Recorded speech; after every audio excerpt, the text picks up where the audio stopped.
Greetings and welcome back to Wolf Cage, Los Angeles. Sometimes I have to ask, how does someone like Dana Bash sit on national television and speak with such certainty while deliberately withholding the full truth? Now, I won't call it lying, not outright. No, it's more clever than that. It's the art of omission. It's the kind where you only hear just enough of the story to fit a pre-approved narrative. The kind of narrative that keeps viewers in a carefully crafted little bitty bubble. Now, most of the time, that formula works because CNN knows their audience. They count on emotional sound bites and loaded questions to guide the viewer's perception. But every so often, someone walks onto that stage who breaks the script. Someone who cannot be boxed in or manipulated. Someone who refuses to dance to their beat. And that someone? Well, today is Scott Bessent. Yes. Now, Scott Bessent is not flashy. He's calm. He's focused. And he's sharp as a blade. He's a master of precision. And he knows exactly how to stay grounded when the questions get slippery. And they do get slippery. You're about to see what happens when a guest doesn't just survive the ambush, but flips the trap on the host. This is more than an interview. It's a masterclass. Watch how Bessent turns the narrative on its head and leaves Bash trying to untangle her own contradictions. The Yale Budget Lab says the richest Americans will see their income rise by nearly 2%. The lowest earning Americans will see their income drop by 3% when factoring in cuts to Medicaid and food stamps. You argue that the benefits will really be aimed at the middle class. How does that square? Dana, first, let's have a look at the Yale Budget Lab, because I was looking at their findings, and this week I actually went on their website. They're all ex-Biden officials, so I think we can discount everything they say. I'd encourage all your viewers to look at the composition of both the board and the staff, and it's just not right. A Democratic playbook. It's deception. Plain and simple. Not with bold-faced lies, no, but with half-truths, cherry-picked data and emotionally loaded messaging. They're not trying to inform you. They're trying to shape what you think you know. Let me say that again. They're trying to shape what you think you know. And sadly, they bank on the idea that the average voter is too busy, too distracted, or just too worn down to notice the difference. You see, there's truth, and then there's the version of truth they want you to believe. Now, they like to wear this mask of compassion, the whole we care about the people routine, but look beneath the surface, and what do you see? You see a bunch of powerful people. You see class control. And that is the real agenda. In the clip you just saw, Scott Bessent makes that crystal clear. He exposes the game. The studies that Dana Bash and the Democrats reference, they're garbage. The studies she's talking about are purposefully designed to mislead. Normally that tactic works, but not this time, because Bessent is not just prepared, he's fluent in their tactics. And let's be honest, most of Trump's picks have learned this the hard way.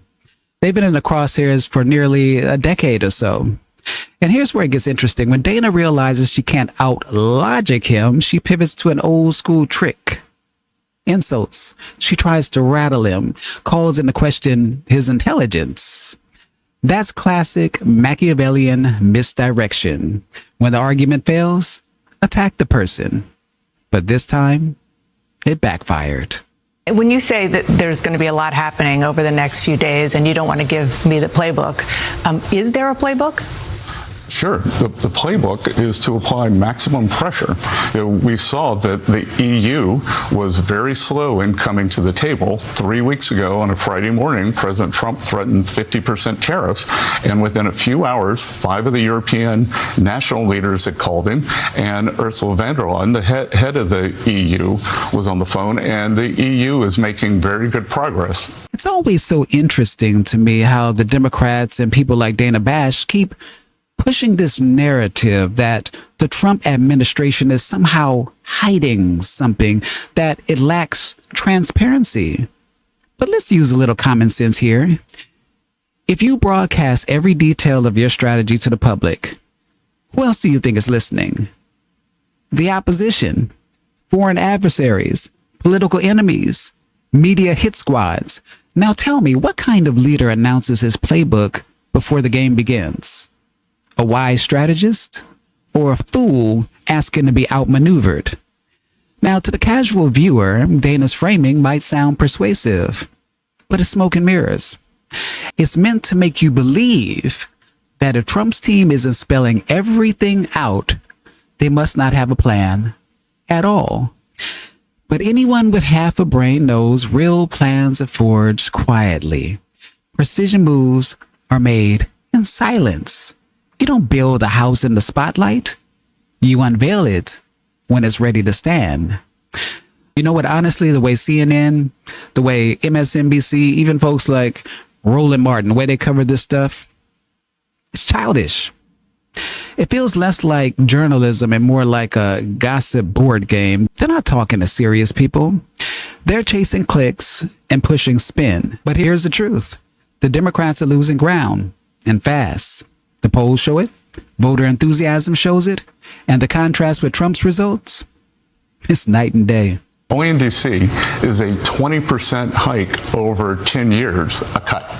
So Medicaid funding will go up 20% over the next 10 years. The people who Medicaid were designed for, the pregnant women, the disabled, and families with children under 14 will be refocused. The able-bodied Americans are not vulnerable Americans. So a work requirement or a community service requirement, that's very popular with the public, and many state programs have that now. It might be popular, but it's not what the president promised. The president promised that there would not be changes to Medicaid benefits, and putting a work requirement is, by definition, a change to benefits. No, there are no change in benefits. There's a change in requirements to get the benefits. And what we are doing, we are bringing back manufacturing jobs. We are bringing back working class jobs. By securing the border, we have already seen working class wages move up. So we are creating jobs. People can get off Medicaid and get a job that has good health care benefits. So, as you saw in that last clip, Dana Bash is not here to listen. She's not asking real questions to get real answers. She's there to debate. She's there to twist. She's there to undermine. She's trying to make Scott, who's actually doing the work, look like he doesn't know what he's talking about. And that does not help the American people at all.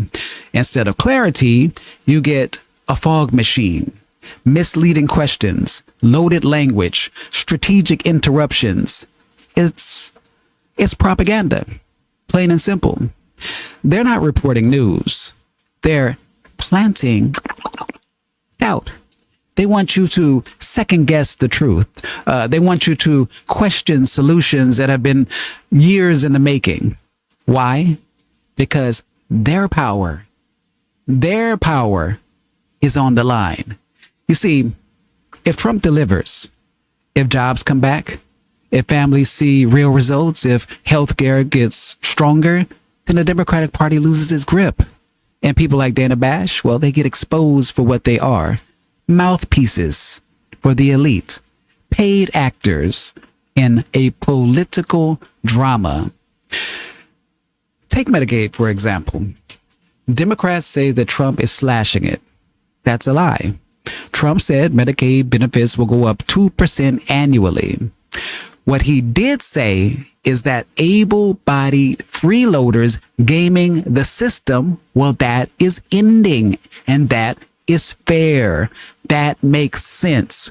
Medicaid is for vulnerable Americans, not people who can work but won't. And that's what he laid out. He said it calmly, he said it clearly, but they don't want you to hear that. Now in this next clip, you'll see him expose something I've been saying for years. Democrats think poor people are stupid. I'm not kidding. Watch this. First of all, the Republicans are not the most vocal on this. It is a group of Democrats who unfortunately seem to think that poor people are stupid. I don't think poor people are stupid. I think they have agency, and I think to have them register twice a year for these benefits that is not a burden. But these people who want to infantilize the poor and those who need these Medicaid benefits are alarmist. Yeah, but my impression of the Republican Party is that historically you've wanted to cut through the red tape and not create more red tape. But I do want to move on because... Well, no. You know what's wild? The Democratic Party is literally the opposite of what they pretend to be. They brand themselves as the party of the people, the champions of the marginalized. But take one step behind the curtain and the truth is hard to miss. They claim that voter ID laws are racist. Why? Because they think black folks are too dumb to figure out how to get an ID? Let that sink in. That's their logic. Not that voter ID is unfair, but that you're incapable. That's insulting beyond belief. And in the schools, instead of demanding excellence in inner city education, they lower the bar, pass kids who can't read or even do math, set them up for failure. And then what? Offer them handouts just to keep them dependent. That is not empowerment. That is a trap. They hand out labels like marginalized or oppressed, and then they position themselves as if they're your savior, like they're your parent or even your God. That's not politics. That's psychological warfare. But luckily now people are waking up and they're scared because when the illusion fades, so does their power. You know, Obama had the charm game locked down, but even that wore off once folks realized it was all fluff, no results. And before we jump into the next clip, let me just say one more thing that I can't stand is when people on TV say things like, as a black person, or I speak for black people, or as an American, I speak for Americans.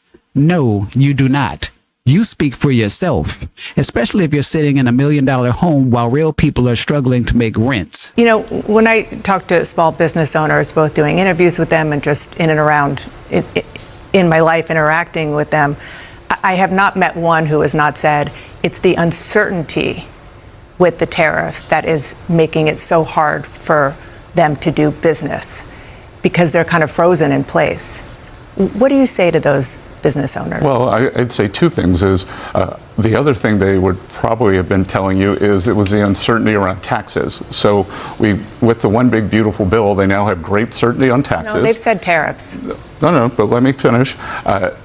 When I'm out talking to businesses, they want trade and taxes. So we have certainty on taxes now. All businesses know that they'll be getting 100% expensing for new plant and equipment.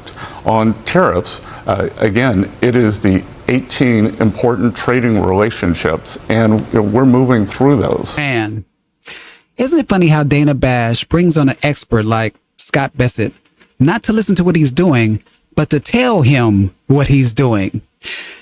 It's laughable, pathetic even. Now, let's be real here. If her candidate had won, like Biden or Kamala, there would not be any tough questions. There would not be any scrutiny. There would not be any digging. The media would be reporting like everything was sunshine and roses while everyday Americans could clearly see the storm. They'd repeat the lies so confidently, so frequently that you start questioning your own eyes and ears. And that is how propaganda works. And anyone who's led anything in life, I'm talking about business, a team, even a family, knows that real change is messy. There are ebbs and there are flows, there are setbacks and there are breakthroughs. That's life. That's leadership. And that's definitely politics. So when Trump said, day one, we all knew he was speaking with urgency, not magic. No one with common sense expected every problem to be solved overnight. This system wasn't built last year. It's been calcified for decades. And the people running the system, they don't want change. They've got yachts to fuel. They've got jets to fly. They've got properties in Malibu to maintain. Dramatic reform scares them. Not because it doesn't work, because it will work. And once Americans see results, game over. Trump took a gamble to make this country great again. And frankly, it was a gamble we had to take because sitting on our hands was not working. Everything's expensive. Jobs are shaky, but he's working. And guess what? They know it. And that's exactly why they're fighting him so hard. Watch what happens next. One of the tax cuts that are in here are for, and the president talks about them a lot, are on tips and overtime. Those are temporary. Why not make those permanent? They're only 2025 to 2028. This is a big part of President Trump's agenda. So, we have what I call parallel prosperity here, that Wall Street has done great. Now it's time for working Americans to do great. And this is President Trump's agenda, so we've got it in for the duration of his term. And we will see if the next administration wants to do that. I keep telling folks that while Trump was out of office, he wasn't just sitting around waiting for a comeback. I knew he was somewhere strategizing, planning every move like a grandmaster setting up the board before the next play. And in the last clip, the one we just saw, we saw another example of that. One that's easy to miss unless you're paying very close attention. Trump's move to eliminate taxes on tips. That wasn't just policy. That was a kind of like a political checkmate because now the Democrats are stuck. Do they come out and try to repeal that?